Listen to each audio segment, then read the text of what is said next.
The Apollo University, University of Leicester, 35 lakhs fees for 3-year BEng UK. ఏమన్నారు SP Gautam Kumar? నాకు reward ఇచ్చారు. Sir Gautam Kumar గారు పనిచేశారు కదా, ఆయనలో మీరు నేర్చుకుంది ఏంటి? Is a sincere officer, honest officer, work తెలిసిన ఆఫీసరు. అలాంటి ఆయన దగ్గర చేయటం కూడా చాలా నేను అనుకోవటం ఫెచ్చింగ్, చాలా గౌరవంగా ఫీల్ అవుతాను నేను. అయితే ఈ రంగా హత్య కేసు అప్పుడు నేను చల్లపల్లి ఎస్ఐగా ఉన్నప్పుడు మారణకాండ చాలా జరిగినాయి. అక్కడ ఈ సారా ఫ్యాక్టరీ ఉంది, దాన్ని తగలబెట్టారు, ఇవి చేశారు. 3 రోజులు ఇవన్నీ అయిపోయినాయి. తర్వాత పోలీసులు వచ్చారు, ఇవి వచ్చి ఇవి చేశారు. కానీ నా ఏరియాల కంటే దివిసీమ అంటే కృష్ణానదికి అవతల దివిసీమ అంటారు, యువతల కృష్ణానది ఇది అంటారు. దివిసీమ ఏరియా అని అంటే సీమలన్నీ చాలా ఫెరోషియస్గా ఉంటాయి. అక్కడ కాపీ కమ్యూనిటీ వాళ్ళు వాళ్ళ నాయకుడిని చంపారు అని చెప్పి 16 ఆర్టీసీ బస్సులు, 2 లారీలు, 2 జీపుల్లో ఎక్కి nearly 5,000 people with deadly weapons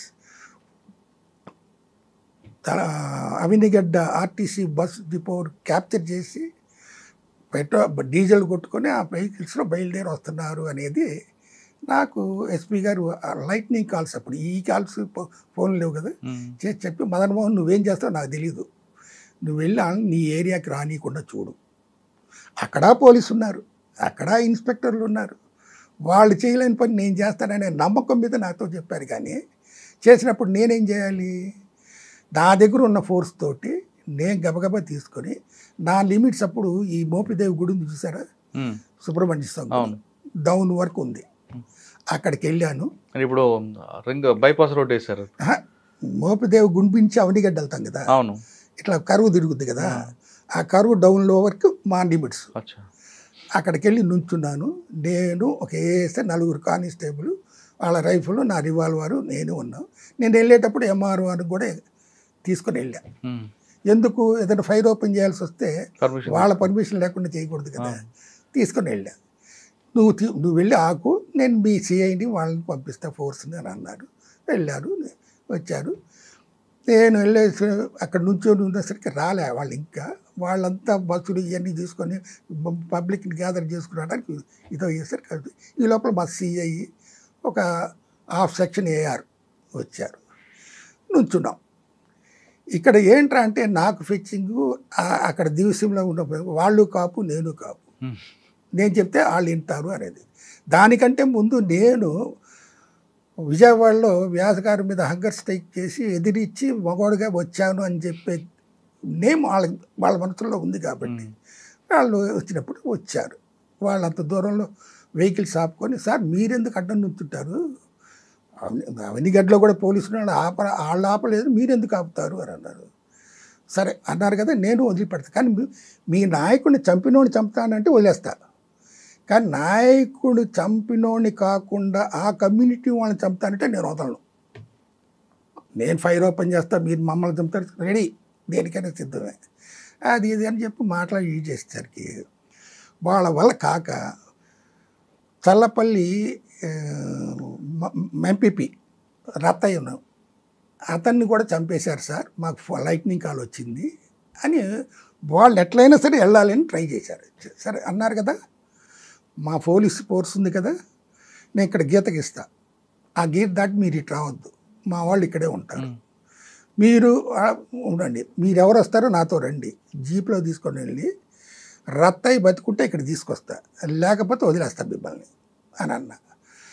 నాకంటే హయ్యర్ ర్యాంక్ సిఐ కానీ ఎంఆర్ఓ కానీ వీళ్ళు కానీ ఎవరు మాట్లాడటానికి లేదు, వాళ్ళ కమ్యూనిటీ వేరు, వాళ్ళని ఆపగలిగేది నేను ఒక్కడనే అనేది ఏంటంటే కమ్యూనిటీ ఒకటి. కాబట్టి ఇట్లా వాళ్ళని తీసుకొని వెళ్ళి తీసుకొచ్చే లోపల ఇక్కడ మారణకాండం ఎట్లా జరిగిందంటే, ఆ మోపిదేవి దీంట్లో కొంతమంది ఎవరు కమ్మాసు గ్యాదర్ అయ్యి వాళ్ళు ఉంటే ఒక ఎంతమంది 50 మంది ఎంతమంది ఉంటారు, మనం వెళ్తాం ఒక 100 మంది.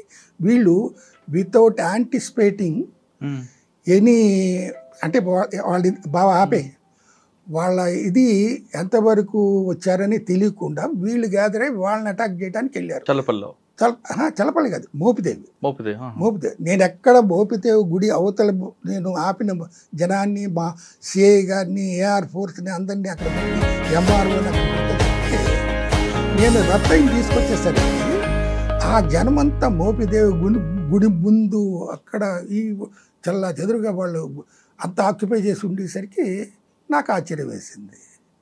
వచ్చాను, చేశాను, ఫైర్ ఓపెన్ చేశాను పైకి. ఇది చూస్తే నా రోడ్డు మీద 4 పడిపోయి ఉన్నారు డెడ్, అది గాయాలతోటి. అప్పుడు చెప్పాను నేను సెట్లో చెప్పి చేసి వీళ్ళందరికీ క్లియర్ చేసి వాళ్ళ వెనక్కి పంపించేసేసి ఈ 4 తీసుకొని వెళ్ళి అవనిగడ్డ హాస్పిటల్లో జాయిన్ చేస్తే ఒకడు చచ్చిపోయాడు, 3 బతికారు. ఆ ఇన్సిడెంటు హిస్టరీ. అది జరిగిన తర్వాత వాళ్ళు నా ఏరియాకి రాకుండా పంపించేశాను కదా. ఇక్కడ జరిగిన మిస్టేక్ ఏంట్రా అంటే దివిసీమ నుంచి ఎంతమంది వచ్చారో అనేది తెలుసుకోకుండా మోపిదేవిలో ఉన్న యూత్ కానీ ఒక కమ్యూనిటీ కానీ వాళ్ళని అటాక్ చేయాలి, వాళ్ళని తిరిగి వెనక్కి పంపించాలి అనే ఉద్దేశంతో వచ్చి వీళ్ళు నష్టపోయారు. ఇది జరిగింది.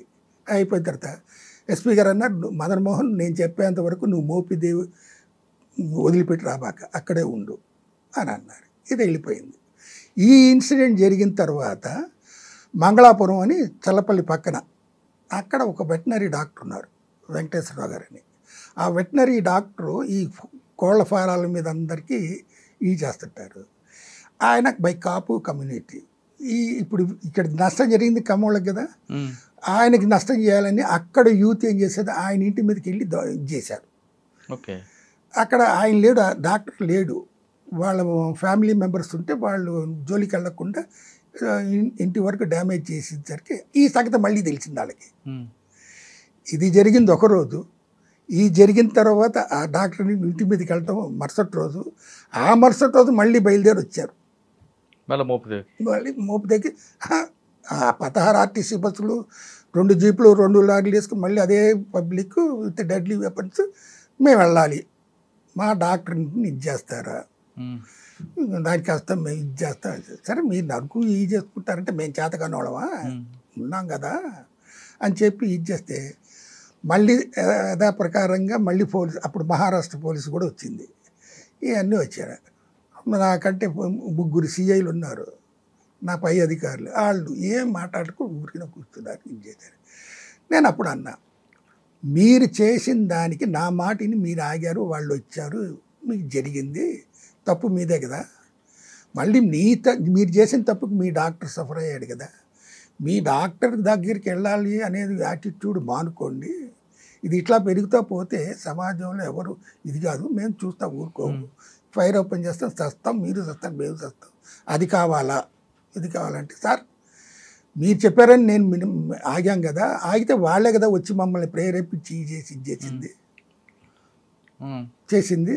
అలా చేసినప్పుడు మీ మాట గౌరవం ఇచ్చి ఇది చేసినప్పుడు మేము వెనక్కి తిరిగి వెళ్ళిపోయినప్పుడు మా డాక్టర్ ఇంటి మీద పడి ఇది చేయటం ఏంటి, మేము ఆ ఊరు దాకా వెళ్ళాలి, మేము ఆ ఊరు దాకా వెళ్ళాలి, మీరైనా కలుస్తారా, మేమైనా కొట్టుకుంటాం, రెడీ అని వాళ్ళు డిసైడ్ అయిపోయారు. అయినప్పుడు సిఐలు వీళ్ళు వాళ్ళ వల్ల కాలే, నువ్వే ఏదైనా చెయ్యి మదన్ మోహన్ అని నన్ను అడిగారు.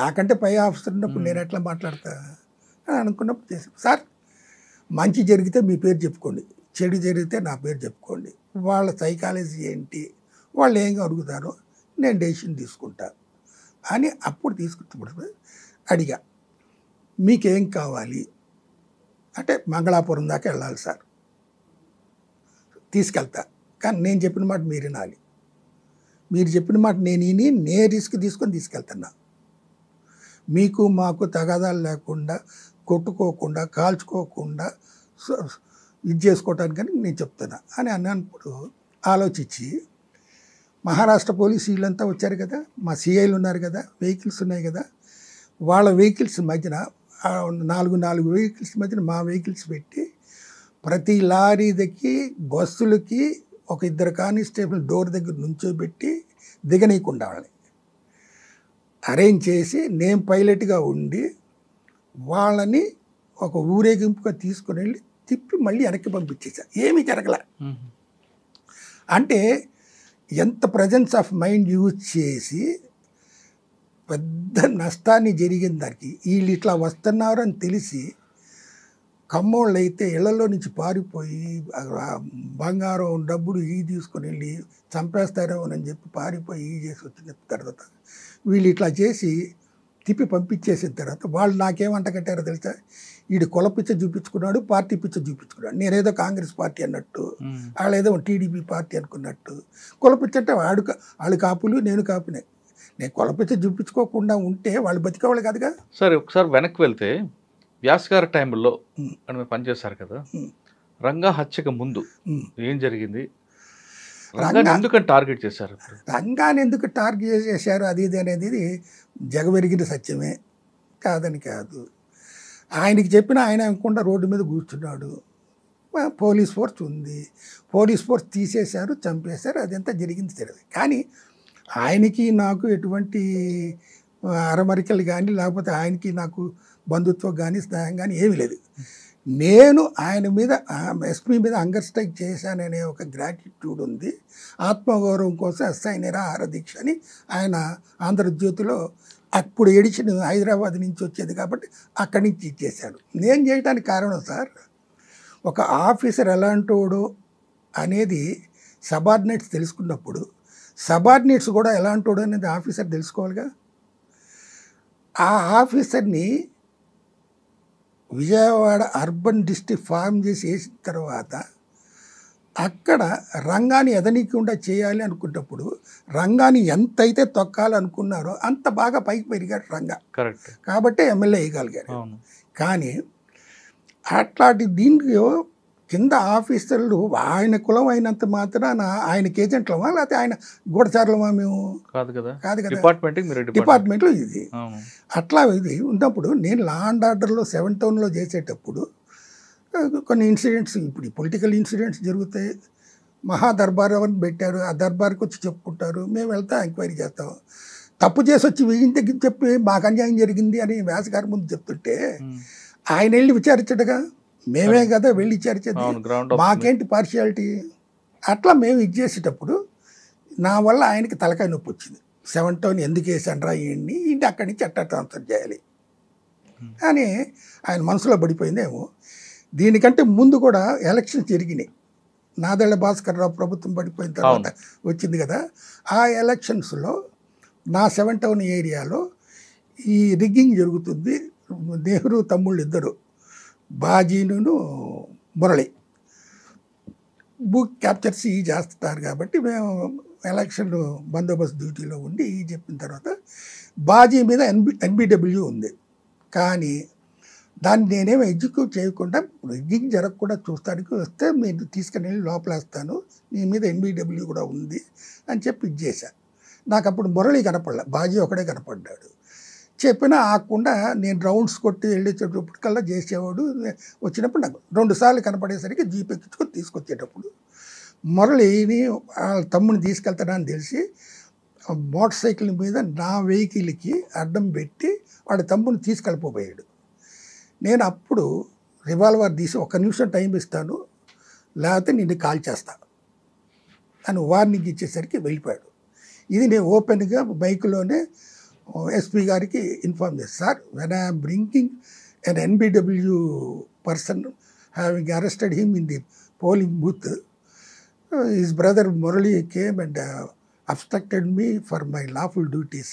ఆయన ఏమన్నారంటే, ఆయన నువ్వు తొందరపడబాక నువ్వు నా దగ్గర తీసుకురా అని అన్నాడు. తీసుకెళ్ళి ఆయన దగ్గర ప్రొడ్యూస్ చేశాడిని. చేసి చెప్పిన తర్వాత తీసుకెళ్ళి లోపలే అని అన్నాడు. వేశాను. ఆ తాళం నా దగ్గరే పెట్టుకున్నా. ఎందుకు? ఆయనకి వస్తుంది మళ్ళీ ప్రెషరు. స్టేషన్లో ఉంటే మళ్ళీ డిఎస్పీని ఎవరినో పంపించి వదిలిపెట్టమని ఆయన ఇన్స్ట్రక్ట్ ఇచ్చాడు. ఓకే. నేను ఎలక్షన్ డ్యూటీలో తిరుగుతున్నాను. సాయంత్రం 7-8 గంటల దాకా ఈ డ్యూటీ అయిపోయిన తర్వాత గచ్చద్దరిలాగా వచ్చి అప్పుడు నా దగ్గర తాళం తీసుకుని వాళ్ళని వదిలిపెట్టుకునే దౌర్భాగ్య స్థితి వచ్చిందంటే మేము ఎట్లా పని చేయగలుగుతాం?